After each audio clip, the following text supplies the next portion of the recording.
The negative electrode, in this case, is titanium.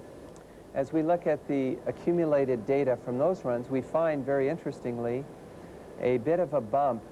This bump turns out to be, not only is it significant statistically, but its position in terms of the energy of the bump is just precisely where we would expect to see fusion neutrons if they occurred.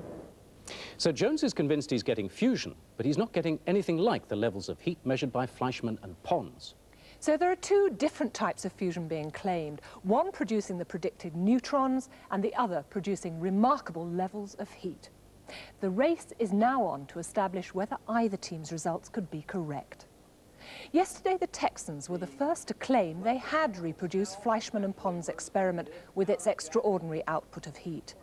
But since Easter, a group at Britain's Harwell laboratory have also been trying the same experiment, and they've still detected no evidence of either heat or neutrons, and they're frankly sceptical that nuclear fusion is involved. Meanwhile, other groups have been trying to verify Jones's less ambitious claims. At Birmingham University, physicist Derek Bainan and his team set up an experiment in a shielded room 2 floors underground. They've devised a way of detecting any neutrons released from a series of simple Jones-type cells.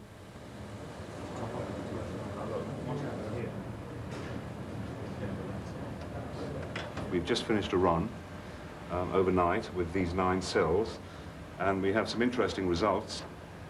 We think there is some indication at this point that fusion neutrons are being produced by this particular experiment.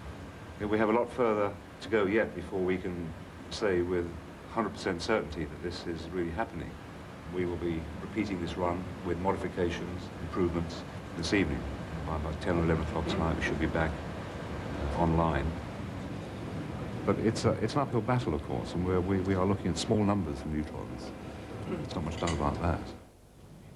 Well, many groups around the world were excited and curious and tried to repeat the results Professors Pons and Fleischmann claimed they'd found. None of them were able to do so, but the debate didn't stop there, and it continues to this day.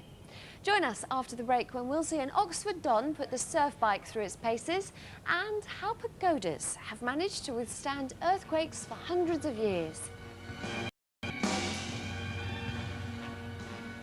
Welcome back to Tomorrow's World Plus. Now, here at JET, Philip has made a brief stop in Wardrobe. When JET was being built, workers inside the reactor had to wear pressurised suits like these, complete with their own oxygen supply to protect them from the toxic chemicals they were dealing with. Well, now the plant's up and running, the inside of Taurus is radioactive, so a suit like this no longer offers enough protection. So the team here at JET had to come up with an alternative solution.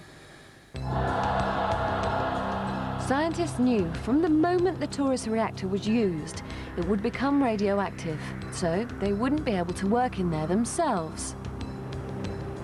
But the team still knew they'd have to get inside for maintenance or to deal with unexpected problems. So they came up with this.